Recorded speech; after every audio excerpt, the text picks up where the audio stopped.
What's up, guys? This is the Life of Double A channel. I wanted to do something different as like one of my first videos. I just wanted to do something a little special. I actually have two people that I really highly respect, two friends of mine that are basically black in tech, successful black men that are in the tech industry. And I basically just want to introduce them, have them talk about, how they get to the point where they're at, what, different goals they have to set for themselves. So first I want to introduce, we got Lou over here to the far right. We got Lou, he works for Cisco Meraki. And then we have my friend Will Smith, works for Microsoft. Yes. So, Will Smith here. I work for Microsoft, Director of Strategy. So I work within FSI. So I do the strategic alignment for enterprise solutions. Just essentially think of me as a CTO. I work with big firms and help them with their digital transformation strategy. In layman's terms, I help them make more conscious decisions in their outlook. So what others are doing to further their digital transformation strategy, whether it be being more collaborative, helping an advisor's lifestyle, or just overall, just like strategic alignment with some of our accounts. That's my duties there. You got a big title right there, man. You got a lot of info. Yeah. My name is Lewis. I work at Cisco Meraki. I'm a support operations specialist. I handle pretty much all Cisco Meraki hardware issues. I collaborate with different teams, whether it's sales, whether it's actual my support team, just the overall team building, trying to assist customers with their networks. We deal with banks, we deal with healthcare companies. So, for example, if Aaron has a healthcare company and his internet is down, he would contact us. We would assist them to get their internet back online. Sometimes not that successful. We might have to, escalate it, I guess like a more strategic, especially depending on the customer. If it's like a big time customer and they need their internet back on immediately, we would escalate it. But overall, just support. I love what I do. I've been there for about 2 years now. It's honestly been the best job I've been at so far. Just being able to collaborate and assist people and connect people as well. We're now branching out to other countries because I believe it's still 75 to 80% of the world don't even have internet. Like people in, different, sectors of Africa they can't even, get connected. Like we don't even know what's going on over there. So we're trying to connect them to the world. So that's basically my passion, just connecting people to the internet so we can all be as one. Yeah, so one of the things that I really want to touch on, that I want the viewers to hear about, is if you guys can just each try to go into how you got to the position where you're at. What was that process like? Where did you start out at? How did you get you from there to point A to point B to point C? You can just kind of just briefly go into how did you get into this career? So Lewis, if you could just start off. Cool. So I initially started in tech when the pandemic hit. I was seeing everyone, pretty much tech was the number one thing in the world. We couldn't be connected, so you had to be connected. Well, in person, you couldn't be connected, so you had to be connected virtually. And so I was seeing that people had to do Zoom for everything. Kids had to go to school, for Zoom meetings, court meetings, everything had to be virtual. And a lot of people at that time didn't even have internet. The reason why people got internet was because of the pandemic. And so I was I want to be a part of that. So initially, when the pandemic hit, I got this opportunity to start in this program called Netacad. It's actually the actual company is called Complex. It's in Chicago, based out in Chicago, Illinois. It's a great It's a great overall company, great overall program. Anyone wants to learn about it, hit me up. Definitely changed my life. It was very intense. I will say that it was a very intense time. I was just glad that I had enough time, for the pandemic. Like everyone was at home, so I just had enough time to kind of just basically just focus on that. So I did that. Got my CCNA. It stands for Cisco Certified Network Associates. Got my CCNA. Got that in October of 2020.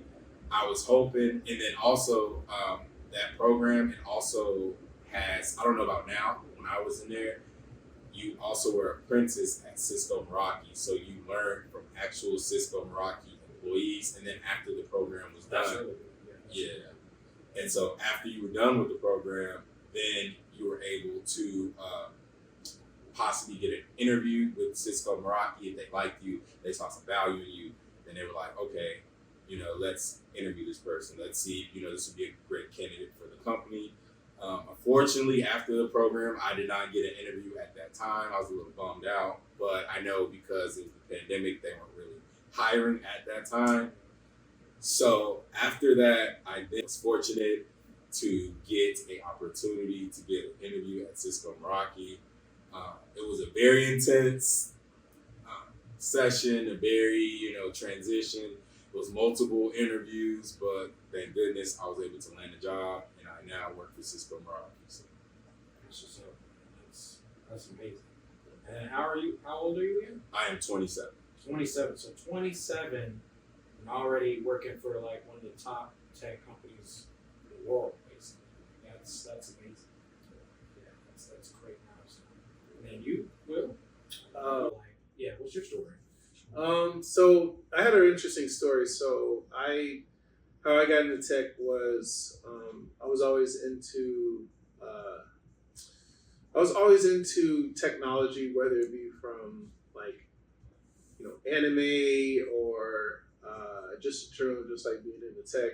Just I always loved technology. Like I always loved just being around a facilitated view of just tech. Like I remember my earliest just memories just building blocks, and I thought I would be an architect, but eventually I went the way of being a software engineer to cloud engineer to architect to director. But my first break was when I was in high school. I had an interest to make an AI, and it was a movie. I don't know if you guys are familiar with Iron Man came out around like 2007, 2008.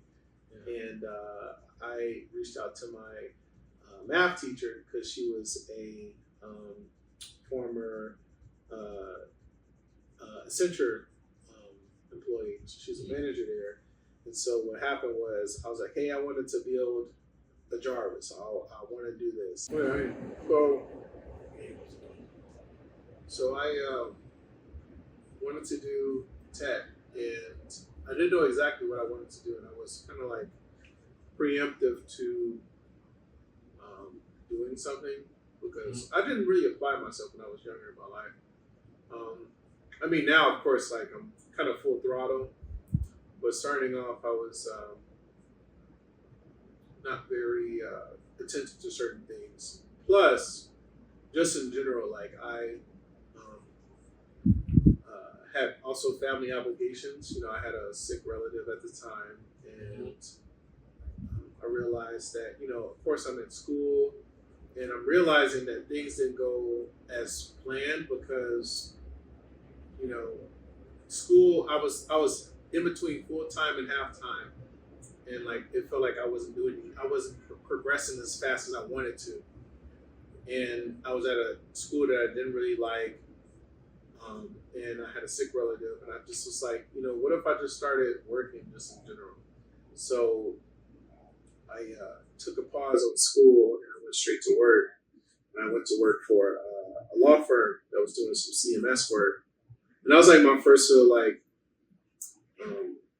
preemptiveness into like technology. Like I was doing like CMS work, you know, a little bit of data, a little bit of JavaScript, a little bit of PHP, you know, just getting the feet wet type stuff. And then after that, I realized that, you know, I could probably do this stuff as a full-time type of gig. So then I started looking for other like types of work besides school. And then eventually I just took work full-time and put school on the back burner. And I tried to kind of like window myself back into school, but eventually like work was going so well that I just like kept going with it. So I worked at a lot of good firms. Like I worked at Chase. I worked with Apartment California, and I even like lived over there in California. And that was probably like one of the bigger roles I got. And then eventually I started like doing some work with e-commerce. And I was in London. I was working out there, and I was back and forth here and such. And then eventually I moved over back again, and I went to the East Coast for Deloitte, and eventually Microsoft found me. So I found my way back here, but eventually, you know, like I would say, like it was a very interesting story, like because I feel I didn't really apply myself to later in life, and like a lot of things that I was doing, you know, it was more towards like, you know, helping others, trying to improve myself, but I had a mission, I had a goal. I wanted to be a better support for my family at the time, and then, you know, things happened, whatever. But eventually that focus got shifted towards like, what do I want to do? Do I want to go to tech? Do I want to learn how to do X, Y, Z? And I learned how to code. I learned how to build systems, and I did some things on the side. You know, and I had a lot of great passions. I worked with like startups, and I worked with a lot of, you know, industries. Like I worked in startups. I worked in government and financial services, e-commerce, healthcare. I worked at Blue Cross Blue Shield. So I had my hand in a lot of things, but I just knew that I wanted to do a little bit more than what I was doing. So I eventually got into where I'm at right now. So I'm not looking back. That's pretty good. Yeah, that's a pretty good story. Little segue here. I just wanted to know, like, we all are friends. We all like to drink, and you know we got the hookah going. What we drinking on tonight, guys? Like, what we got? What we got today? I'm personally drinking on the Remy VSOP with pineapple. Okay. You know, pretty good. I know y'all wasn't really a fan of it on the rocks, but with pineapple is something Slight, but right, pretty good. You know, pretty much some cognac and whiskey drinkers. You know, tequila too, but for the most part, whiskey, cognac, and then we got the Hennessy Black. Yeah, that's what I'm saying. Got a little, you know, smorgasbord. We just tried this one out earlier today, right? Yeah, it's kind of cool. Pretty good. Yeah, it's still a little lit from the first time, but no, this was good. That was good though. That brings it to the point of like, yeah, I just wanted to know, like, cause me, for those who don't know, like me and Will, we like grew up together all through like high school, basically, all the way up until now, the adult age. But Will was a little bit, you know, newer. So I've actually always wanted to know, like, how did you two meet? Like, how did you guys meet? So the reason why I had, so I'm in tech. Not too many people, black people, work in tech. Right. And I was never running into anyone in tech. And then Will, for some reason, came across my Explore page. I was like, and I saw his bio, and it said Microsoft. And actually what's crazy, I don't think I ever told you this story, but the reason why I hit you up was because I was trying to get a job at Microsoft. I don't think I ever told you that story, but I was really trying to get a job at Microsoft. So I'm like, let me be it, because like, I need to get it, because I was for like Comcast, like, you know, like I said, not too many, you know, black people, like I said, work in tech. Yeah. It's really hard, especially being black, to get into tech. It's like you have to really know someone to get into tech. So I was like, let me just message him, you know, shoot my shot to like try to get into Microsoft. But what's crazy, I got the interview with Cisco like a week later. Mhm. But mainly it was just to network and connect with him, and hopefully, like I said, got a job at Microsoft. But the stars aligned, and I was able to get a job at Cisco. But Will's cool, so I'm like, you know what? He's a cool person to connect with still. I don't know what else to say after that. I was like, yeah. Yeah, So I was just like, yeah, let's link up. he's been together forever ever since. Huh? Yeah. Can't get rid of him. Yeah. So I heard from both of you. You guys kind of talked about what some of like the challenges you had along the way, with that process. So and I remember Lewis, you brought something about the pandemic. It's like when you kind of started. So if you guys could each kind of just touch on like, how has the pandemic affected both of you during like job wise, like basically what changes has you experienced? How did you have to adjust? In terms of your like daily life, your routine, stuff like that. Sure. You want to go first, Will? Well, luckily I was kind of in my career when the pandemic happened. But I will speak to early in my career when I first started off. It was a little hard for me because I didn't have a degree, and so a lot of my peers did have degrees, and some of them really weren't really in tech. I think I was like the only one that was really deep into tech. So a lot of like things that was going on, like I kind of just like floated through the cracks. But eventually I kind of took it seriously, and I wanted to do things a little bit more deeper. So first started off, it was just trying to prove that I knew what I was trying to do. I have not a lot of experience into the field and not a lot of portfolio pieces to put into my resume. And so it was a matter of convincing others that I had the energy to learn and to kind of like do what I wanted to do and do what I needed in order to get those jobs. And I remember like, there was a period where I like applied for so many jobs and I just kept getting no, until eventually I got a yes. And it's like that when you first start off. A lot of tech jobs, you don't need a degree, but a lot of tech jobs, they say a degree, especially back in the 2010s to 2020s.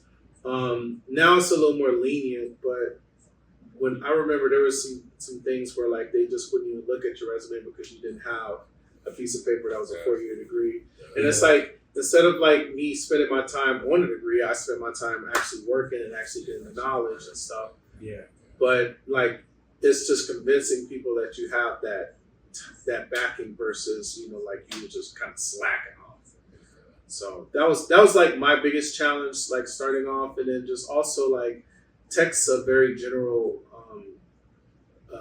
green field. So like a lot of things that you say, yeah, I do tech, but what exactly do you do? Because you could be an implementation, you could be project management, you could be a leadership, you could be so many things, but it's just like, how do you convince someone that you're doing what you're doing? And then also like, what are you doing that's different from someone else? And just the whole little like typhoon of, how can you provide value to a company? And how do you do this and how do you do that? So that was my challenge to start. Yeah. Same. Kind of going back to what I was saying earlier. So it's very hard to get into tech. Like if you want to let me rephrase that. If you want to get into high values companies like Google, Microsoft, Cisco, Accenture in tech. So I started when the pandemic hit. So pre-pandemic, I know everyone was working in the office, like it was an office environment. I think at Cisco, they worked like once a week at home. But before then, the pandemic, everyone had to work from home. Everyone had to work remotely. So that's when I joined. I joined legit when it was just remote based, and I was kind of used to it because I worked at Comcast before then. It was remote as well, and to be honest, only reason why I left Comcast is a great company.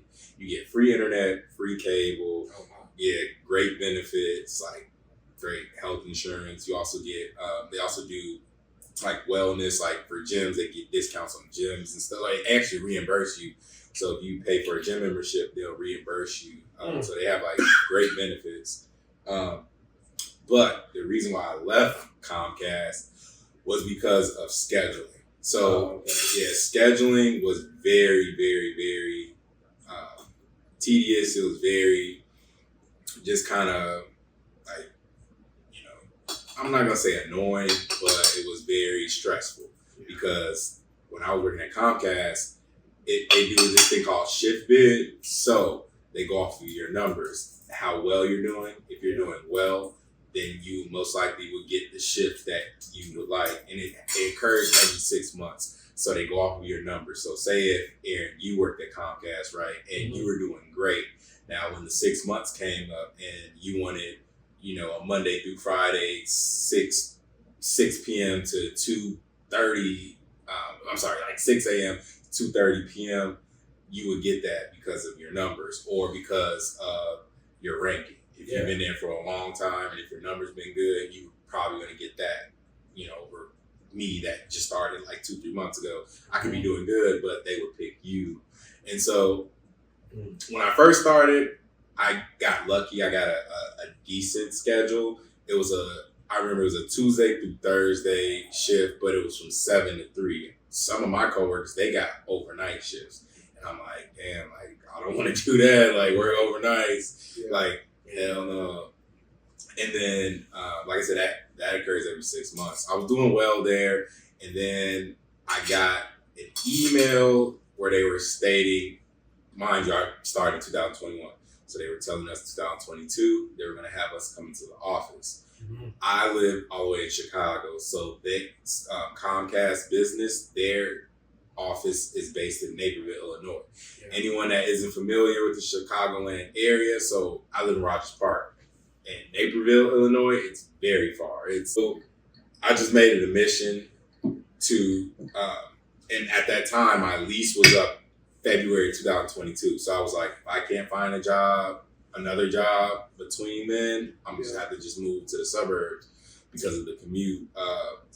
Thank goodness I was applying and it was tough. Like I got denied from Salesforce multiple times, Google multiple times, Microsoft multiple times, Accenture, like, and it was kind of getting a little hard, you know, because like you try to apply yourself, you try to network, you try to put your name out there, and you know, I was even getting meetings with managers. Like I remember one time I got a meeting with the Salesforce manager, a regional manager, and I thought it was gonna be good. Like I'm like, okay, like this is gonna be a step to an interview at Salesforce. I need to get that. So I was like, man, it was tough. It was like you were saying earlier, like you had to, you know, that's another thing with the tech industry. You end up having like multiple interviews. Yeah. You might have 3, 4 interviews, you know, before they even give you a decision. Yeah, I remember I had one interview with this company called Impact Network. They're based out in Winnetka, Illinois. Mm-hmm. I had 2 interviews and I didn't make it. I thought I did good. I did the test. I passed the test. I did the virtual meeting. Thought I passed that. Unfortunately, did not. So it's really tough. So it's really tough. But thank goodness I knew a guy when I was doing an apprenticeship with Netacad. His name was Lorenzo. Shout out to Lorenzo. If you ever watch this, you helped me. Shout out Lorenzo. Yeah. So he was a manager. He was a network support engineer manager. And I reached out to him like, Lorenzo, I really want to get into Cisco. Can you help me? I actually was crazy. I actually got denied the position that I work for now. I got denied that position. And I was like, damn, like, Lorenzo, like, can you help me out? Like, I really want to get in here. And he was like, just reapply. And I'm like, dude, they just denied me. He was like, dude, just reapply. I'm like, all right. I literally reapplied. And that next day, I got an email from this guy. His name was Daniel, I think. I could be wrong. But he emailed me. He was like, hey, we'd like to, do an interview with you. And that was even tough because it was crazy rounds of interviews, so that was stressful. Trying to be perfect, like literally, like trying to make sure not to mess up what you say. You know, trying to be on time, trying to prep for the interview, trying to talk to people in, you know, the tech space, like what question you think they might ask. So that was like crazy stressful. And another thing with tech companies, I don't know about you, Will, but for me, it was like a 2-month process. So that was very stressful because I'm like, I don't even know if I don't even know if I'm even gonna get this job because I applied in September. I didn't get a job until October. I was still applying because I'm thinking like they're not gonna call me back. It's always wild too because like how you just said, like it's a 2-month process. So sometimes I'd be wondering, like, you know, what do they expect you to be doing, like, in between all that time? Yeah. Like, what if you didn't have a job? Yeah. And you're just waiting, you know, for this one place? Like, do they just assume that, you know, you're just transitioning from another place? But it's not, I'm sure that's not always the case, you know, you might just be literally in between, you know, jobs and you really trying to go for, you know, where you really want to work at. Yeah. Also, too, like, just to compose, like, what you said earlier, like, the fact that, you know, Comcast, they had a HQ out here in Naperville. They did that by design. Like, most of their, probably their fleet are in the suburbs because that's where most of, you know, that's where their top engineers are from, their managers, their leadership. And it probably shows that area because it's kind of in proximity to them versus like here downtown, you know, like you may get 1 or 2 people here, but if I'm not mistaken, they're based out of Pennsylvania. Philly, yep. Yeah. So their HQ's there, you know, they're in the heart of Philadelphia. So like they're gonna put less emphasis in the city itself because they probably have a good foothold with like the people who actually put in the piping and whatnot there. But in your division, they probably wanted to put them out in the suburbs because that's where everyone is at. So that probably wasn't the best opportunity for you because you're here. Yeah. And you don't want to go 6 o'clock, drive in 7 o'clock in the morning and get there at 9 because, that's. It was definitely a lot. And then what's great about my job is we can still work remote. Like we don't, like I don't even have to live. Our headquarters is out in Chicago, but I can live in like Texas. I could live in California if I wanted to. At Comcast, you know, you had to go to Naperville. Like you can't live wherever you want. I mean, you can, but as long as you make your way to the office when you're supposed to be in the office. So that was a great adjustment, being able to do that. And then working remote, it's very good. And also it can be, if you're a responsible person, you're going to be good. But if you're, you know, a person that, you know, likes to, I don't know, get really, you know, lit before the night before, you know, you gotta work. You might oversleep. You know, I'm gonna be honest. I've done overslept a few times, and I'm like, oh snap, I done, you know, missed this meeting. Oh snap, I done, you know, I was supposed to be up at this time. Yeah. So just being able to have to like really look yourself in the mirror, and be like, all right, dude, like you had this great opportunity, you can't fuck this up. Absolutely. Like you can't fuck this up. I'm sure, like, you know, this isn't even the stop, you know, so to say. I'm sure both of you have, you know, trying to get to even that next level. You know, I think it's not where you want to be at necessarily.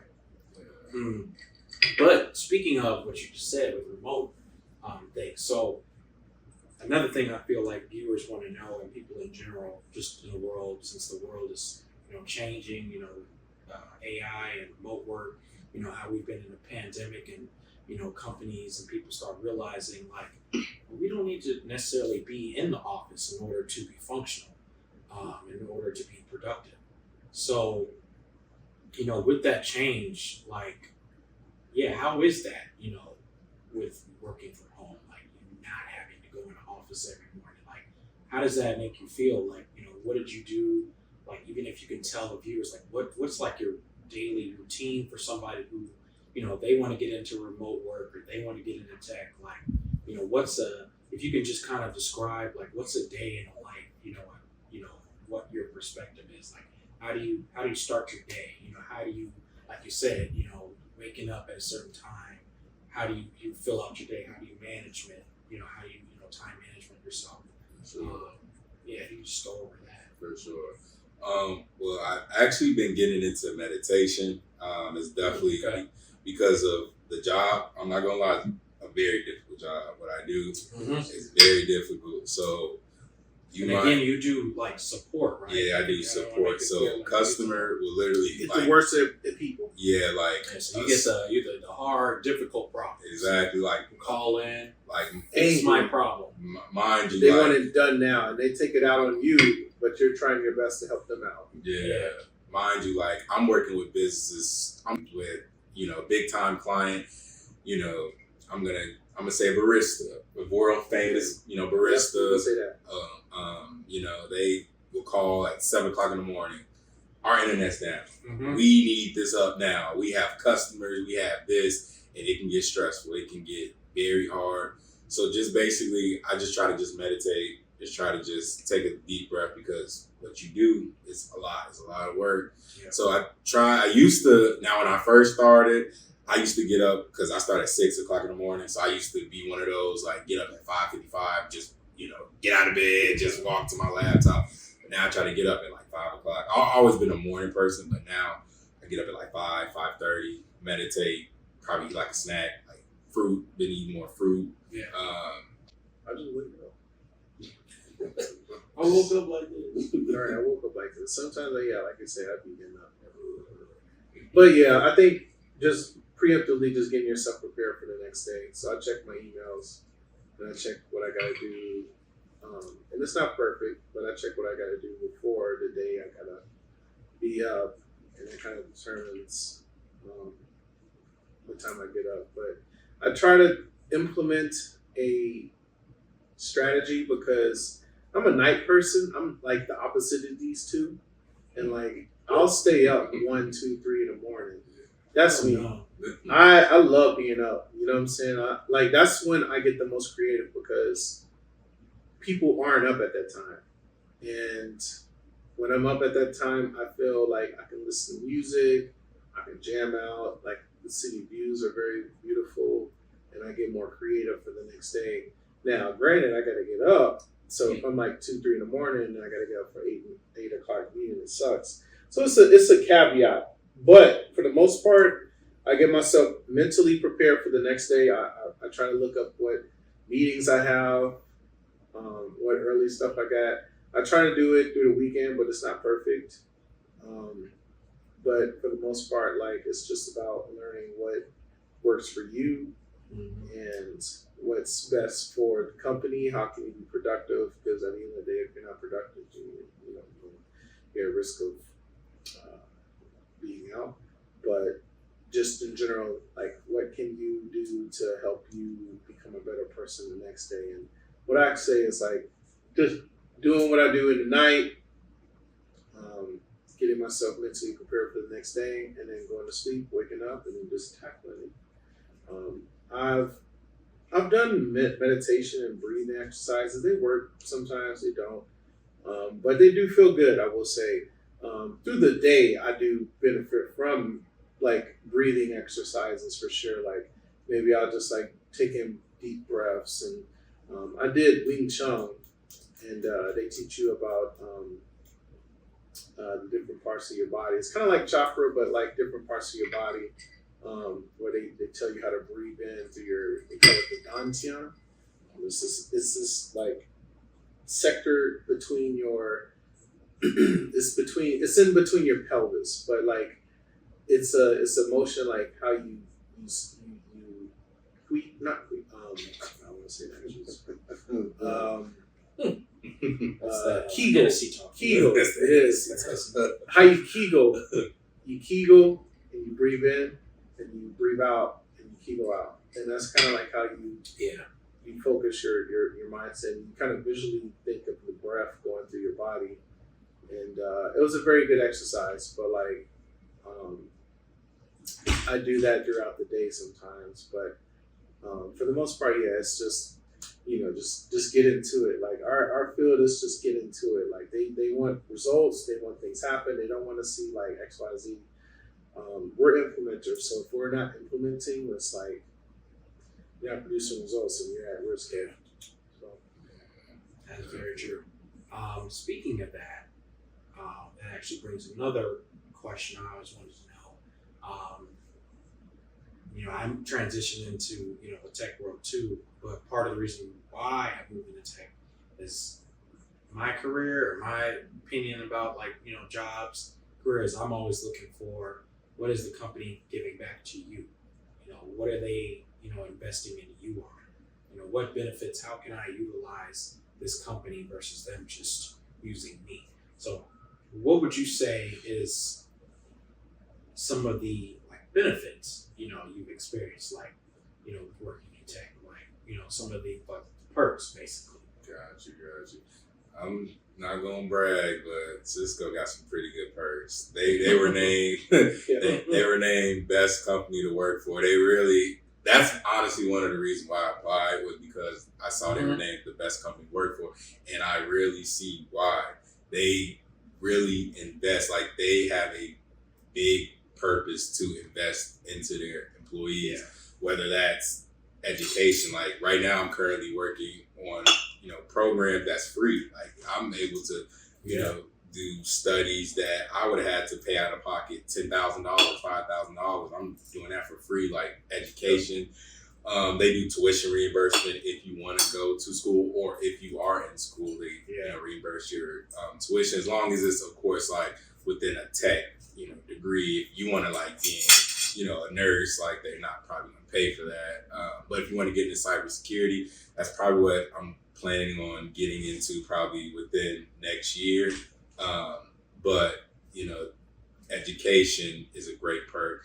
They also have, I mentioned meditation. They have every Monday, Tuesday, and Friday, they have meditation classes. So I also do that. If I can't, say if I might miss like my morning meditation, I'll log into the WebEx meeting and join that. That's definitely a great perk. Whenever I go into the office, like, they got a bunch of crazy events. Like next week, not next week, like 2 weeks from now, it's supposed to be March is Women's Month. So they have like a big event for women. They have a happy hour. Like, it's a lot of perks. Like, literally, also back in November, I went to a conference called Afrotech, and it was definitely a life-changing event. And Cisco, they funded all of that. Like, I didn't pay out of pocket for any of that. But it was definitely a great educational experience. They do education, they do wellness. They also do therapy. They give you 10 free therapy sessions. I've used that before. Yeah, that's definitely a great perk. They are very, very heavily invested in their employees. That's very good. Especially somebody like you, like where you're at. You're dealing with crazy, sometimes crazy customers. Sometimes you need to, unwind and kind of unpack all that. So it's very good to know that they're actually, cognizant of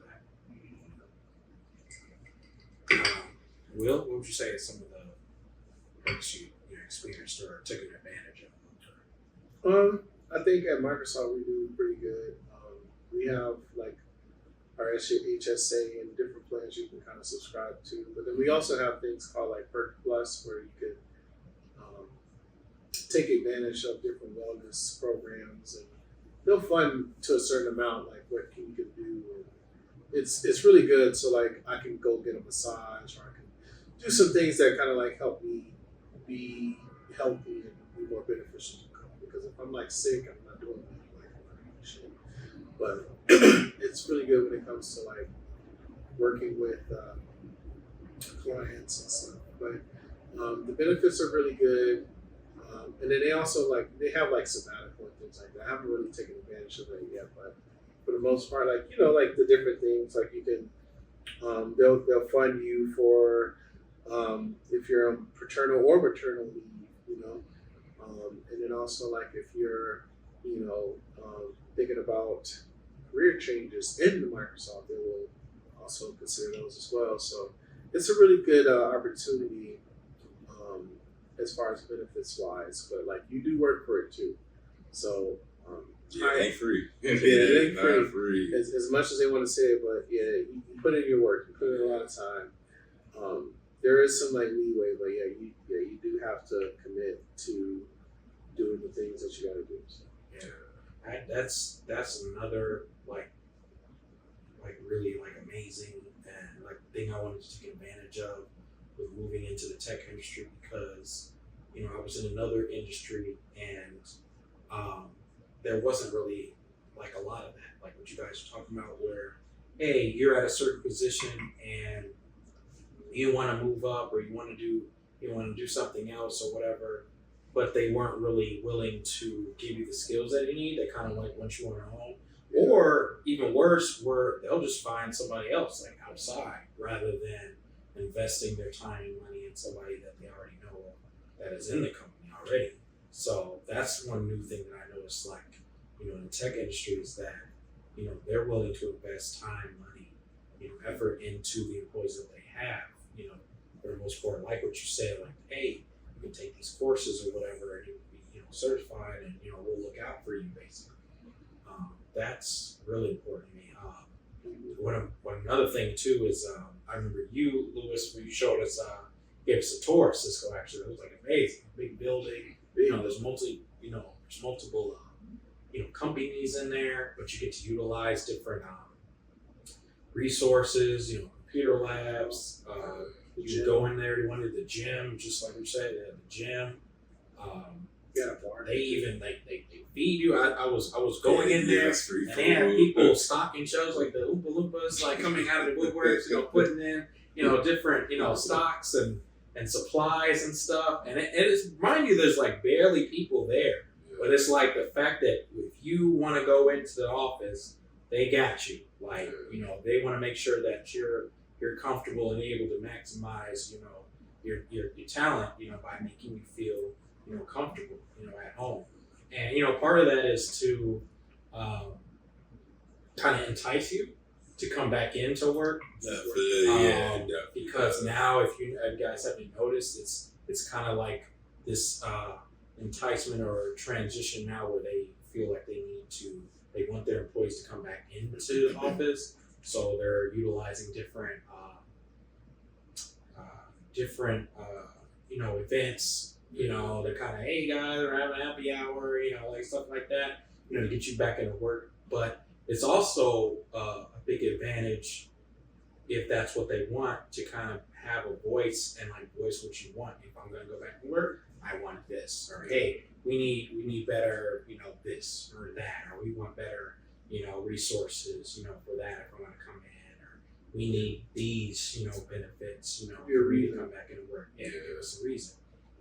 I definitely feel like that's definitely been a great.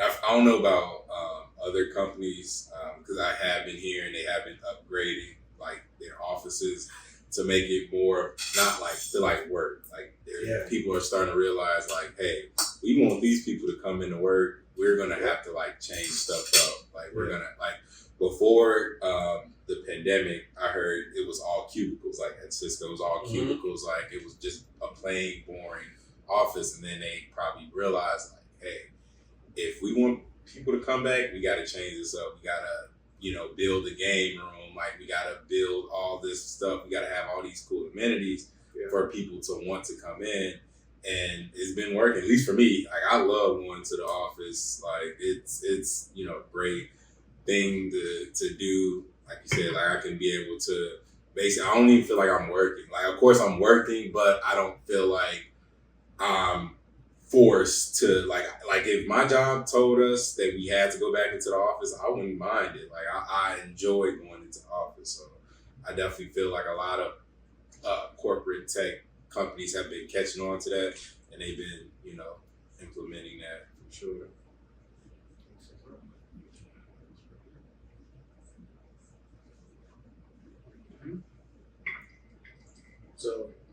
think that it's up to the company. They got to set the standard.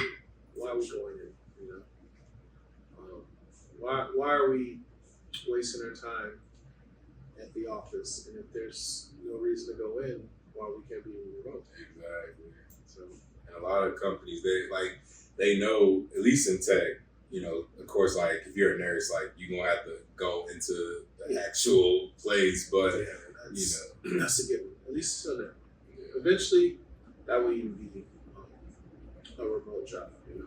But for the most part, yeah, we have certain things where it's gonna be, you know, debatable remote. Because even my division, we're pretty remote. Like I don't have a real, but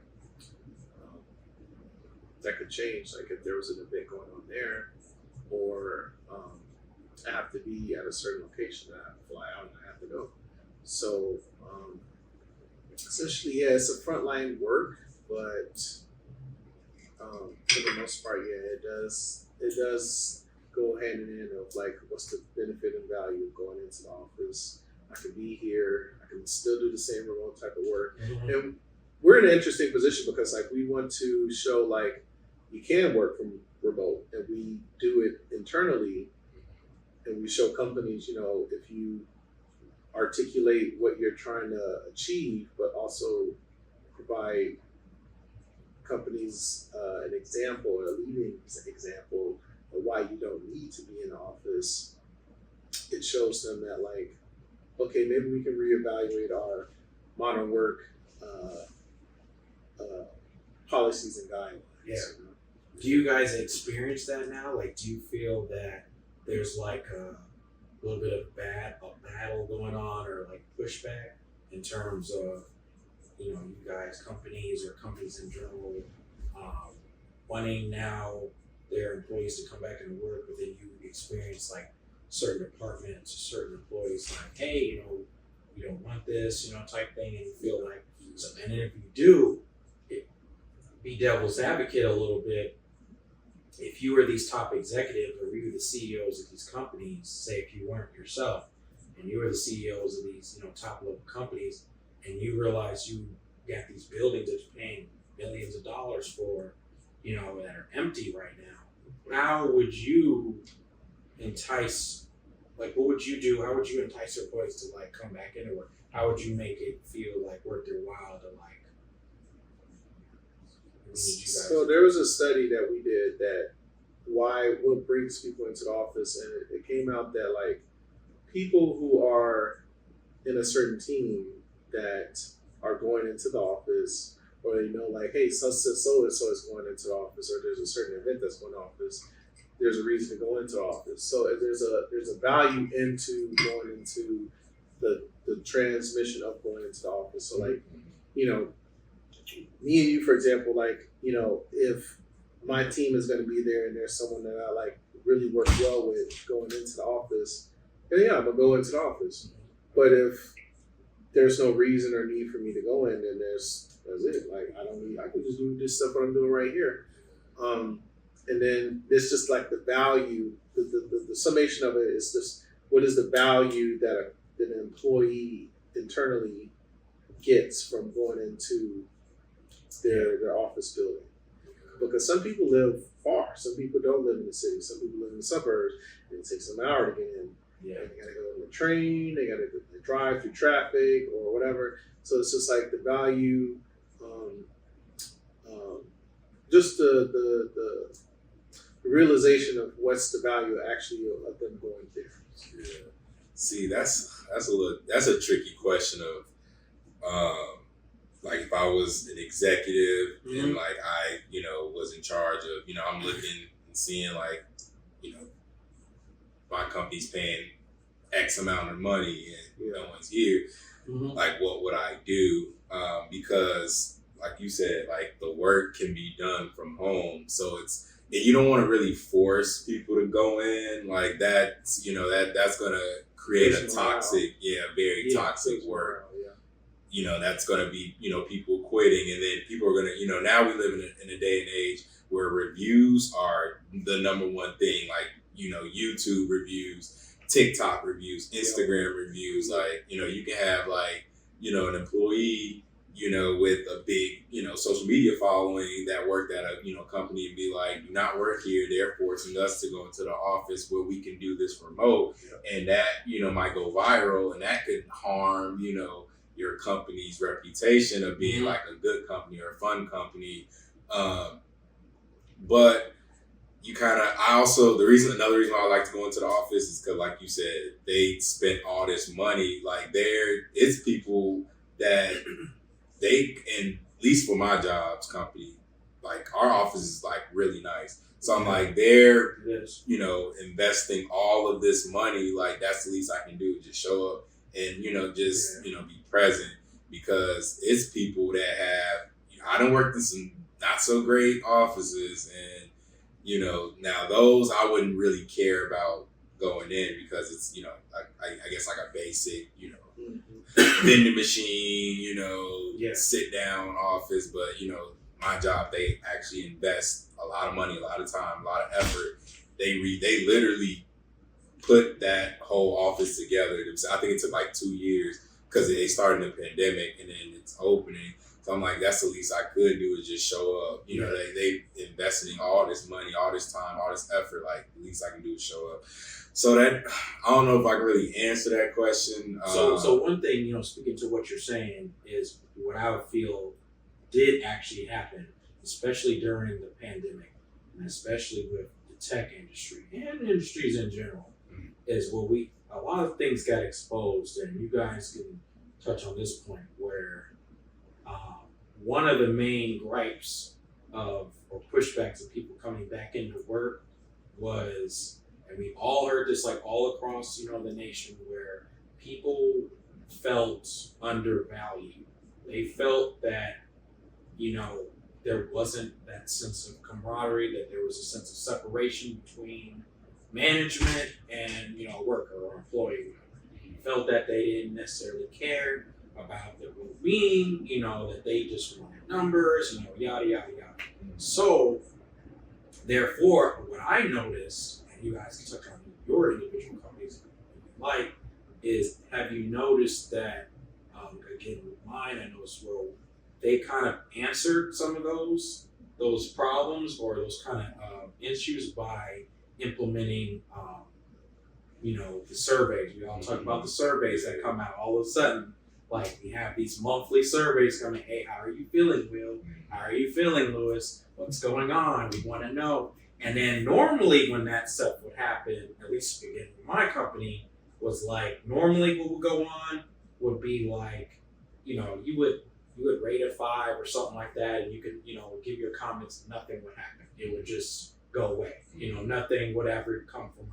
Now I noticed during the pandemic, if they have low numbers, like overall or something like that, they're coming back right after they get those numbers and be like, hey, we need to change that. Yeah. So the management is coming down, and I noticed like we would have meetings. We would have like personal meetings like, hey, we noticed that we scored low in this category. What can we do, to change that or to, better that situation? And they would be ready to take notes like from the employees. And I noticed that was a change where, that was something that was a big step, where they feel like, employees like had, a voice for the first time. They had a voice where, changes actually could be made. At least there was an attempt, to try to like right, wrongs, and know a lot of things that was constantly said was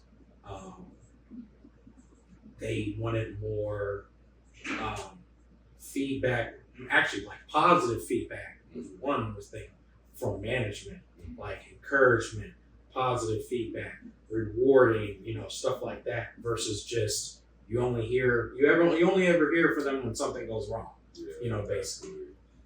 So have you guys experienced any of that, a little change in terms of since the pandemic, in terms of like more engagement from like management teams and higher ups? Yeah, so it's crazy that you mentioned it. We actually have a meeting, we do a survey every month called an engagement post. Like you said, Aaron, we basically do a survey. How are you feeling? They give you various questions like, do you feel valued?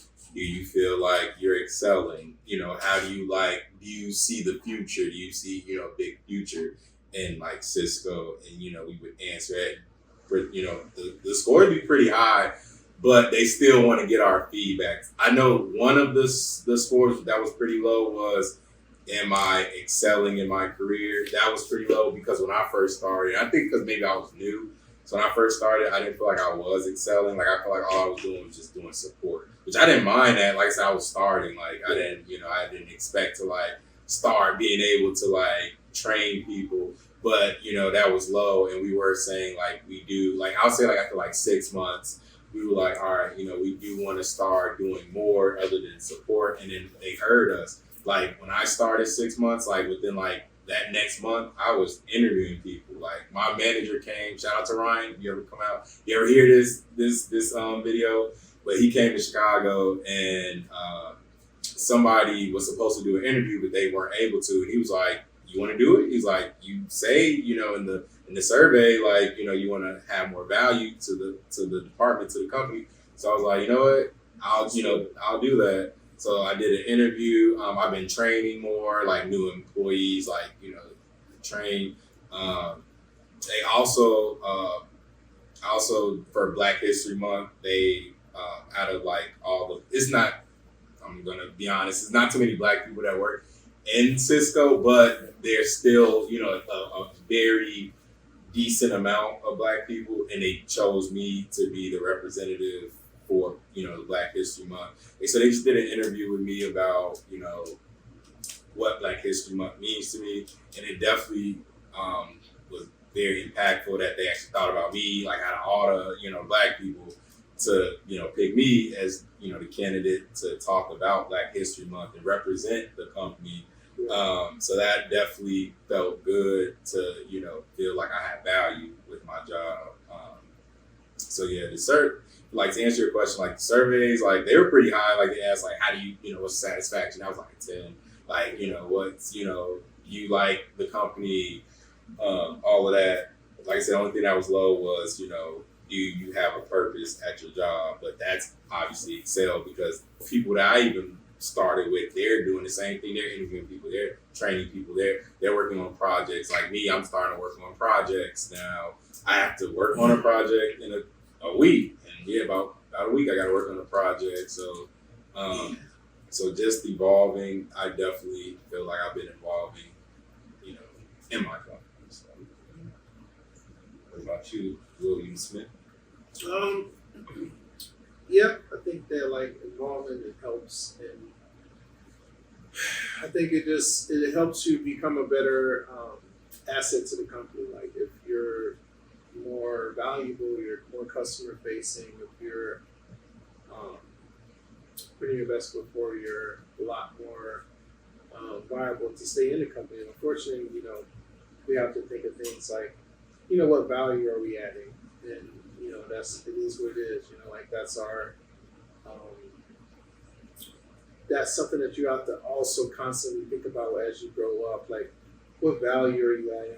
Am I doing the best job I'm doing every day? And you know, are people kind of just like leading by my example? Are people benefit from the things that I do, or am I adding value? And you know, it's good that you were able to do some of the things that you were doing. Because it also helps, not only as a portfolio piece, but it also shows your manager, like, say, hey, I'm making an impact here, and I hope you see this. People don't like tech or don't know anything about tech, but I strongly encourage people, like, if you don't know what you want to do in life, you know, maybe like your plan A, you know, going to the NBA or being an athlete or being an entertainer or whatever didn't work out. You know, you can also have that, like, you can excel in that. You can do well. Like, not to brag, but a lot of people on social media, you know, all these entrepreneurs got businesses. I make more money than a lot of them. You know what I'm saying? Sure, So like that. so like, you know, in that factor, like, you don't have to just, you know, you got to think outside of the box. Like, you don't have to just think like, oh, if I'm not an entrepreneur, I'm not doing well in life. You know, like, don't let social media like fill your head up. Like, working a 9 to 5, you can do well, you can excel well. Like, And also, like, people like say, "Oh, I don't want to work for the man." Like, "Oh, you don't have no freedom." Like, I got freedom. Like, I can work wherever I want. I have stocks. Like, I own shares of the company. Like, I can sell those whenever. You know what I'm saying? Like, I have, more freedom. Like, so yeah, that's all I'm saying. Yeah, so I appreciate y'all. We're gonna do probably a part 2, at some point. But I appreciate y'all coming out, just giving you guys perspective on things. Just gonna sign out. Again, this is Aaron, Life of Double A channel. We got some more videos coming through. Like, comment, share, subscribe. Let us know what you guys think. Peace. Right.